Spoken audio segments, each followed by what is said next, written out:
바둑팬 여러분, 안녕하세요. 권감룡입니다.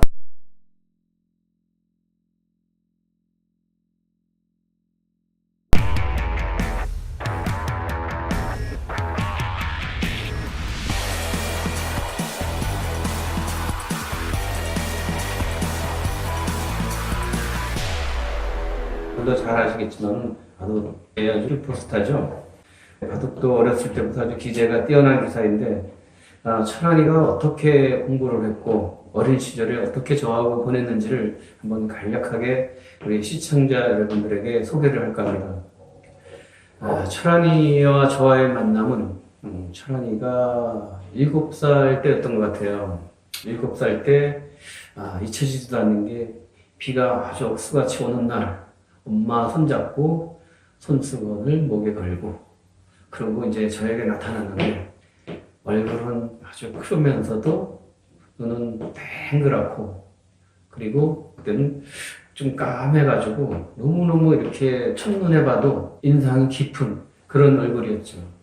그래서 이제 바둑을 이제 배우기 위해서 이제 찾아왔다. 아버지가 한번 가봐라 해갖고 오게 된 거죠. 가르치면서 좀 너무너무 특이한 점들이 많았어요. 첫 번째, 무슨 얘기를 하면 다라는 들었는데 말을 안 해요. 그냥 눈만 동글동글 쳐다만 보고. 그게 눈빛을 보면은 저희들 이렇게 가르쳐보면 알잖아요. 다 이해를 하는 거예요. 그러면서 굉장히 쑥스러워하면서 왜 말을 안 하나 하고 엄마한테 물어봤더니 이제 부산에서 올라온 지 일주일도 안 됐대요. 이제 바둑을 배우기 위해서 왔는데 어린아이가 이제 부산 사투리를 심하게 써서 그런지 서울에 오니까는 말하는 게 너무 쑥스러워서 안 했다고 그러는 것 같아요. 거의 1년 동안 말을 안 하는 것 같은데, 일주일 동안 제가 직접 이제 초보자 가르치면 선생님들이 보통 한 3, 4개월 걸리는 거를 일주일 만에 다 거의 마스터를 해요. 그래서 워낙 특이하다. 그래서 어떻게 특이하냐. 이렇게 바둑을 두면서 처음에는 엉성하고 어설프게 두다가 점점 바둑이 이렇게 구체화되면서 바둑이 이렇게 가르쳐 준 걸 그대로 두면서도 또 자기 나름대로 바둑을 두는 특이한 것도 있고 또 굉장히 좀 욕심이 많아서 그런지 두는 돌마다 상대방들을 다 잡아먹어버리는 거예요. 그러니까 점점 바둑이 실력이 그냥 하루하루 다르게 이제 느는 거죠. 그 수일기 하나하나 가르쳐줘도 그것들을 거의 다 하나를 가르쳐주면은 10개를 할 정도로 하다 보니까 저희가 바둑도장을 제가 한 37년을 한 동안에 최고의 기록을 보유를 갖고 있습니다.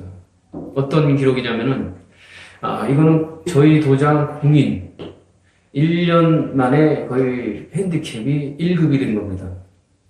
근데 이제 보통 사람들이 3년, 4년 만에 됐다는 사람들도 저희가 알고 100명 중에 한두 명 될까 말까 한데, 초라리는 거의 1년 만에 골프로 말하면 아주 싱글 수준이 된 거죠. 근데 그렇게 되는 것은 정말 경이적인 일이었고, 그때 당시에서는 아주 혁명이었죠. 그래서 그만큼 그 친구가 뛰어난 기재를 갖고 있고, 특이한 게 있어서, 그 특이한 재능을 어떻게 살리느냐, 이제 고민을 많이 했죠. 하면서 이제 이 친구에 대해서 가장 빠르게 할 수 있는 게 뭘까? 보면은 수일기. 그 수일기 훈련을 정말 많이 했습니다.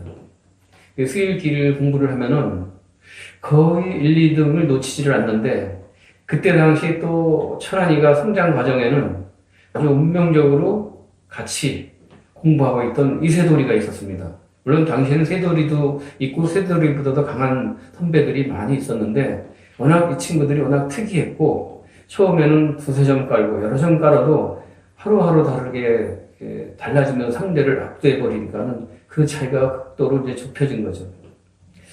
그게 천안이의 강점이었는데, 특히 이제 천안이가 바둑을 많이 두는 여러 가지 이유 중에 하나는, 그때는 이제 제가 별명을 스폰지, 두꺼비, 이런 식으로 별명을 졌어요. 지금이야 이제 독사로 이제 알려져 있지만은, 바둑을 두면은, 처음에는 상대한테 어떤 느낌을 주냐면은, 천안이는 이렇게 왜소하고 초라해 보여요. 조그매 보이는데, 상대방들은 거대한 거인, 이렇게 거인과 그런 싸움을 하면서, 처음에는 천안이가 바둑을 일방적으로 몰리다가 점점 상대방이 초라해지는 거예요. 그러니까 상대의 강한 점을 하나하나 마치 흡수력을 갖고 쫙쫙 이렇게 스펀지처럼 빨아들이는 거죠. 그러다 보니까는 처음에는 그렇게 불리했던 바둑이 점점 중반전에 가면 다시 역전이 돼 있고, 그런 역전의 명수였던 겁니다. 그 상대방들이 처음에는 인정을 잘 안 해요. 왜냐하면 자기가 많이 좋았는데 나의 실수를 졌다. 근데 그것도 한두 번이지 계속 그러다 보면은 이제 사람들의 인식이 다 바뀌어지는 거죠. 그래서 자꾸 느는 속도를 보고 점점 실험을 한 거죠. 얘의 한계가 어디까지일까? 이렇게 생각하면서 강한 사람을 계속 붙여준 거죠. 또 시합을 나가면은 그 시합 나가서 아주 우수한 성적으로 계속 나오니까 들 때마다 상대방한테 적응하는 아주 탁월한 재능이 숨겨져 있었던 거였죠. 그것이 아마도 최철한이 아주 최고의 강점이었지 않았을까. 그렇게 생각이 돼요. 더군다나 이거는 나중에 얘기할 수 있는 부분인지 모르겠지만은, 이세돌이가 가장 껄끄럽고 가장 힘든 상대가 누구냐라고 얘기하면은 그냥 주저없이 철한이를 얘기해요. 이세돌이가 그때 당시 제가 옆에서 보면은 막 그냥 철한이를 그냥 꼼짝 못하게 그냥 올감해갖고 괴롭히기 위해서 계속 집중적인 공격을 하면서 그냥 온갖 펀치를 휘날르면은 철한이는 이제 그거를 다 그냥 받아내면서 권투로 말하면 아주 일방적으로 얻어맞는 거예요. 그런데 아무리 때려도 이상하게 세돌이는 이 정도면 됐겠지 하는데 철한이는 어느새 그 등 뒤까지 쫓아와서 은근히 항상 세돌이를 노려보고 있고, 그러니까 이제 표현을 하자면 그런 거죠. 바둑이 이렇게 아무리 다른 사람 같으면 한 방에 무너지기가 쉬운데 철한이는 바둑이 정말 찐득이처럼 끈적하게 다가가니까는 세돌이도 나중에는 때리고 때리다가 막 지쳐버리는 거죠. 그래서 아마도 세돌이는 그때 당시에 그런 부분을 상당히 좀 힘들었었다라고 얘기했던 것 같아요. 그래서 그 바둑도 매일 제가 옆에서 지켜보고 있었어요. 너무 재밌어요. 그냥 서로 전투를 벌이는데 세돌이는 계속 말하면서 막 진짜 농담으로 죽어라 하고 막 패는데도 그냥 말없이 철학이는 그렇게 아무리 때리면 때리는 대로 다 맞아주고, 이리 가라 하면 이리 가고 저리 가면 저리 가라 하는데도 바둑이 신기하게 균형이 잡혀가는 거예요. 그리고 또 신기하게도 또 그 바둑이 또 역전이 되는 경우도 너무 많다 보니까는 그런 일들이 많이 생긴 것 같아요. 그래서 이렇게 철한이를 이렇게 바둑 공부를 시키면서 그런 이제 강점들을 이렇게 하게 되다 보니까 또 철한이한테도 바둑을 하면서 좀 치명적인 약점이 이제 등장했었어요. 근데 그때 당시에는 철한이가 시합 나가서 성적은 많이 냈지만 그래도 실력이 아직 경험이 부족하기 때문에 우승권까지는 아니었던 것 같아요. 그 이유가 뭘까를 집중적으로 연구를 하고 또 내 의견을 여러 사범들을 또 불러서 철한이에 대한 좋은 점과 부족한 점을 한번 너희들도 한번 얘기해봐라. 그래서 이제 같이 이제 의논을 하면서도 저는 이제 그런 신념을 잃지 않았죠. 세돌이는 바둑이 참 균형이 잘 잡혀요. 또 백이든 석이든 구애 안 받고 자기 나름대로의 바둑을 자유자재로 두는데 철한이는 바둑을 빨리 성장을 해서 그런지 경험이 부족해서 그런지 흙바둑은 아주 참 잘 둡니다. 흙은 10번 중에 한 7, 8번을 많이 잡고 뒀으니까. 특히 상수들하고 너무 많이 부닥치고 두다 보니까는 그렇게 된 거죠. 근데 이제 이걸 어떻게 하면 고쳐줄까 이제 고민을 많이 했죠. 공부도 경험상 많이 좀 부족한 것도 있었겠지만은, 철한이가 너무 말을 안 한 것도 하나의 단점일 수도 있다. 호석이라는 것은 또 자기 주장도 중요하겠지만 남의 주장도 듣고 그 주장을 가지고 서로들 의견을 서로 주거니 받거니 하면서 서로 이제 자기 나름대로 어떤 개성을 살려서 가야 되는데 이런 부분은 당시에는 좀 철한이한테 좀 부족하지 않았나. 신기하게도 배구로는 너무 고전을 해요. 저 심한 경우 정말 칼제비 같은 그런 아주 날렵한 선수들을 만나면은 힘을 못 쓰는 그런 단점을 갖고 있었어요. 그래서 이제 극복을 하는 어떤 동기가 생겼는데, 이제 저희는 도장에서는 1년에 한 2번 정도씩은 캠프, 바둑 훈련을 떠났어요. 그래서 그 훈련을 갈 때는 많은 아이들, 또 많은 사람들이 기대를 하고 가는데, 그 이유는 훈련을 가면은, 보통 아이들이 일주일 정도 훈련을 가면은 거의 공부하는 양이 3개월 공부하는 양, 그것도 아주 타이트한 승부. 또 도장에서 맨날 같은 사람들하고 두던 것보다는 또 새롭게, 특히 그때 당시에는 일본 선수들, 또 중국 선수들도 참 많이 왔습니다. 중국에서 지금 많이 유명한 탑스타들이 된 친구들이 참 많은데 그런 친구들도 어린 시절에 같이 와서 저한테 훈련을 같이 받았는데 당시에 이제 철환이가 이제 바둑을 하는데 일본에서 이와다 선생님이죠. 그 선생님의 그 사이가 되는 그 아리무라 7단이 있고 거기엔 또 일본에 있는 젊은 신예 고수들 그런 고수들이 많이 참여를 했어요. 저희 도장에는 프로들도 여러 명 있었지만은 또 원생들도 아주 막강하게 강했고 또 원생이 아닌 친구들도 상당히 강한 친구들이 있어서 이 일본 프로 기사들하고 또 같이 상금을 걸고 교류 대항전 시합을 많이 했습니다. 근데 그때 당시에 일본 기사들이 가장 강했는데 더군다나 그 기사들이 하나같이 일당백의 아주 막강한 신예 기사들이었는데 이상하게 일본 기사들이 마음대로 안 되는 사람이 서너 사람이 있었는데 그 중에 누구를 꼽냐면은 이세돌과 최철환이었었어요. 당시에는 최철환이나 이세돌은 아직 연구생은 아니었는데 그쪽에서는 사범들이나 프로들이 놀래는 거예요. 원생도 아닌데 프로도 아닌데 어떻게 이 친구들이 프로들하고 정말 대등한 조건으로 두는데도 바둑이 하나같이 만만치가 않구나. 일본 기사들이 교류 시합을 할 때 상당히 바둑을 인상 깊게 둔 기사들이 있다. 그래서 그들이 누구냐 했더니 저도 깜짝 놀란 거죠.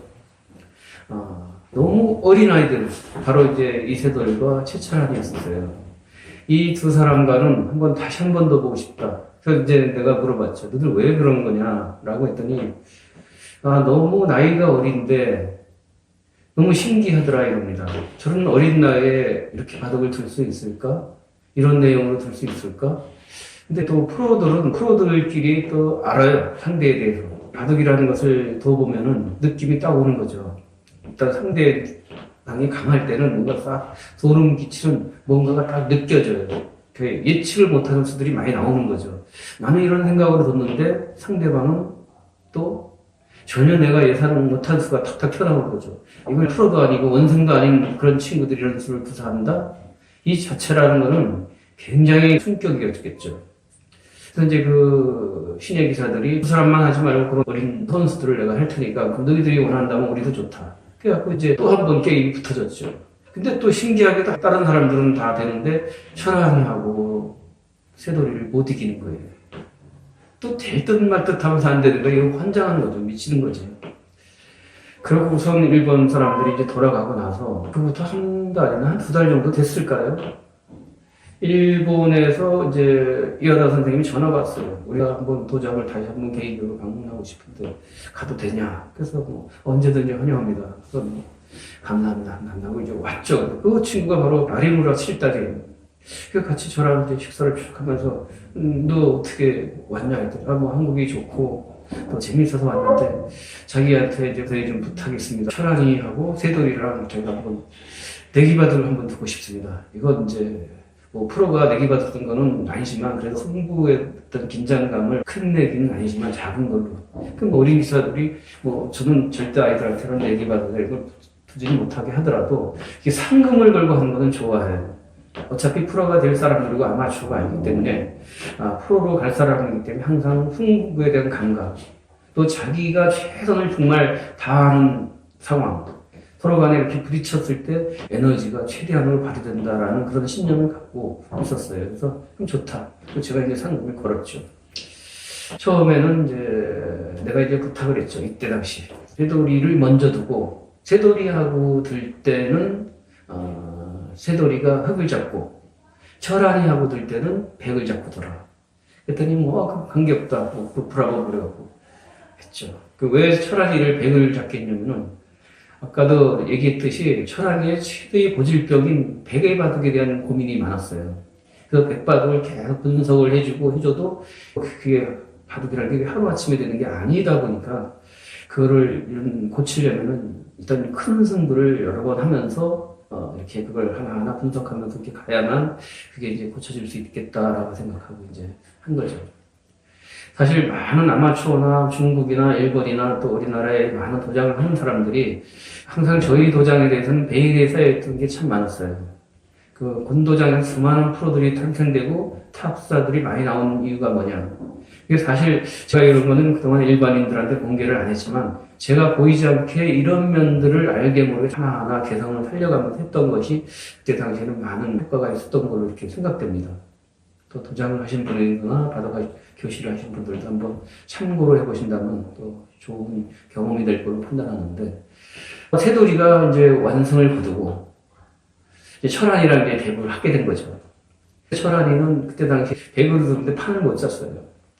거의 뭐 중반, 종반까지도 거의 절망적인 상태로 또 아리무라 7단에게는 또 굉장히 뭐 자신감과 신념에 찬 그런 아주 비장한 각오로 바닥을 툭툭 두는데 이미 승리를 확신하고 있었던 것 같아요. 전 뒤에서도 계속 이제 지켜보면서 철안이 얼굴 표정과 수들 때마다 어떤 감정, 흔들림 이런 것들을 전 너무 잘 아니까 제가 그때 당시 아무도 모르게 제가 메모도 좀 하고 철안이에 대한 거를 이제 체킹해서 나중에 불러다가 이제 복기도 하면서 또 너가 이때 왜 이런 생각을 뒀냐 이런 걸 이제 얘기하는 거죠.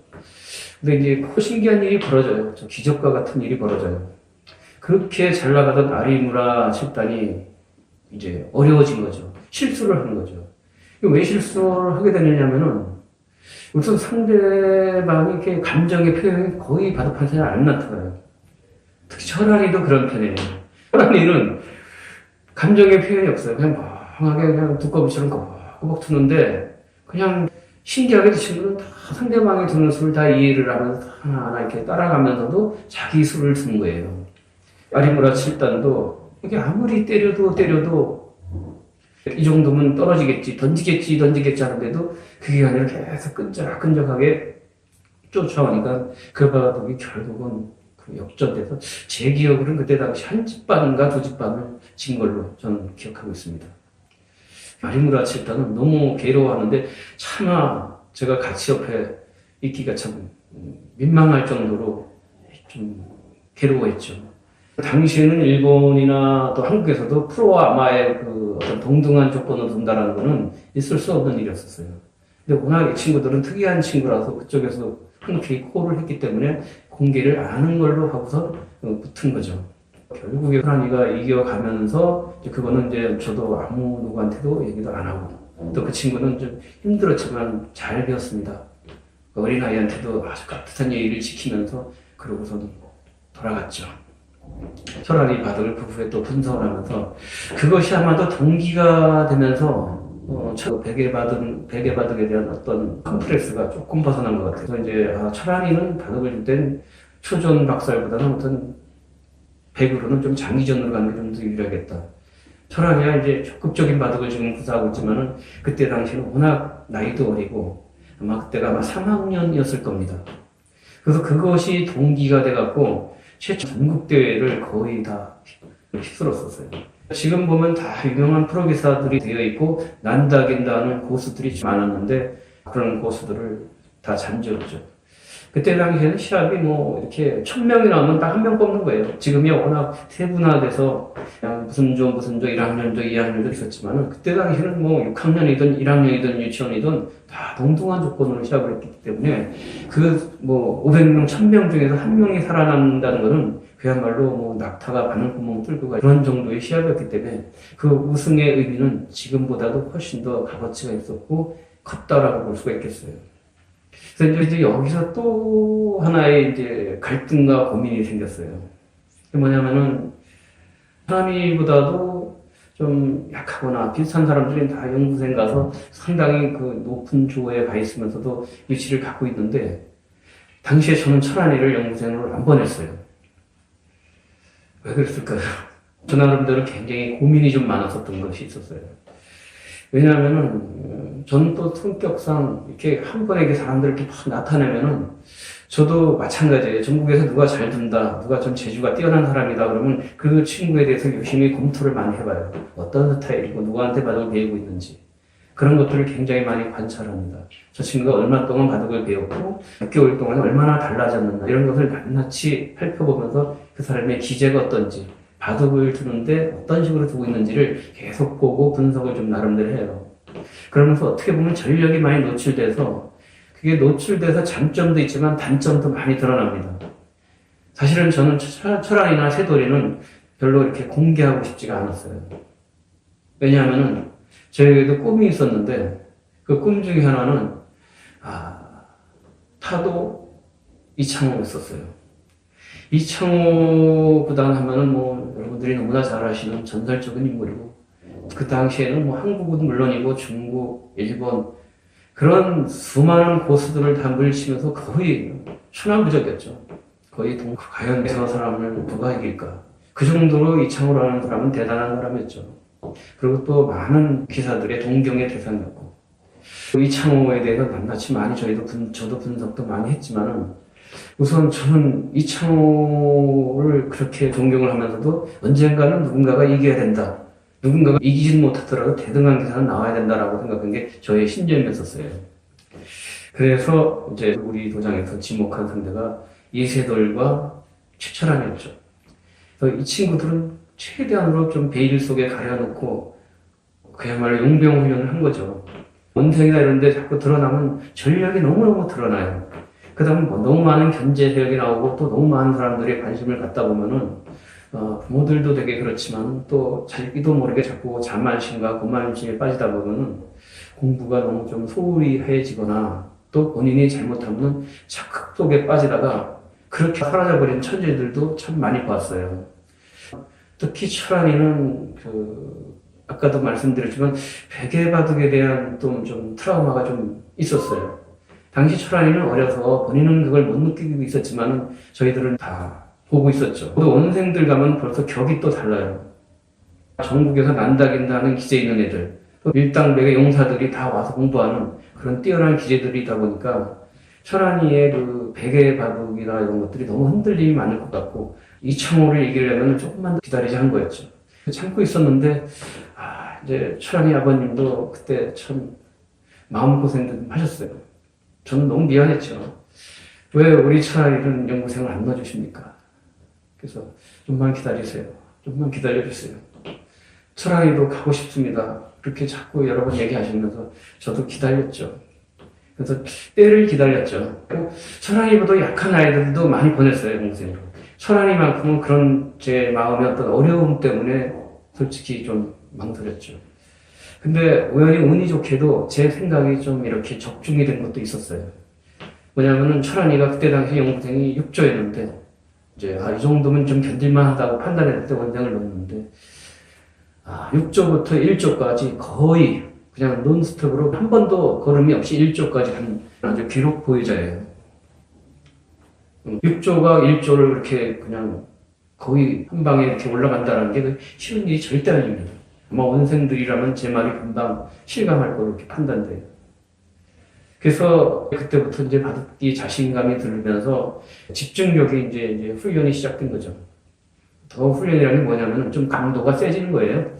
소위 말해서 이제 막강한 이제 신예 프로기사들이나 또 고수들을 초빙해서 고수들과의 시합도 많이 하고 또 중국에도 데려가서 중국에 있는 아주 최강의 기사들하고도 신예 기사들하고도 가서 두고 그때 당시에는 중국 기사들은 저희 도장이 그야말로 롤모델이었었어요. 저희 도장 친구들이 워낙 막강해갖고 그때 당시 뭐 중국에서 국가 그 소년단 아이들도 저희들이 다 물리쳤습니다. 그때 뭐 구리부터 시작해서 굉장히 막강한 기사들이 좀 줄비하게 있는데 그 기사들도 저희들하고 게임을 했습니다. 그래서 저희가 그때도 아마도 첫날인가 둘째 날까지 26승 2패인가 할 정도로 아주 최강의 전력으로 나갔으니까 중국이 아주 본토가 아주 초토화된 일도 있었어요. 바둑. 이거 제가 좀 간략하게 말씀드렸지만 너무 할 얘기가 많아요. 다음에는 철환이가 어떻게 해서 이제 세계 타이틀을 따는지 그런 것들을 한번 보여드리고 싶어요. 최철환이를 한번 초대를 해서 철환이의 그 어린 시절의 이야기도 한번 솔직하게 들어보고 싶고 같이 한번 우리 시청자 여러분들하고 심도 깊은 그런 이야기를 나누고 싶습니다. 감사합니다.